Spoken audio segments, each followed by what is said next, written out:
मालूमात। सूरज की शुआओं में विटामिन डी मिलता है। विटामिन के की कमी से खून जमने की सलाहियत खो देता है। एक सेहतमंद इंसान को रोजाना 2900 कैलोरी तवानाई की जरूरत होती है।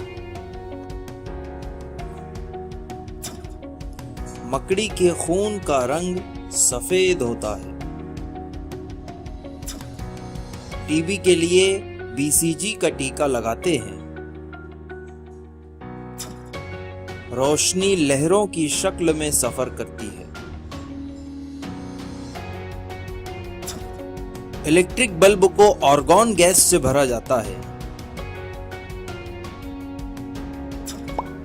मकनातीस की सुई शुमाल की तरफ हरकत करती है। असली सोना 24 कैरेट का होता है। गन्ने के रस में सुक्रोज शक्कर होती है।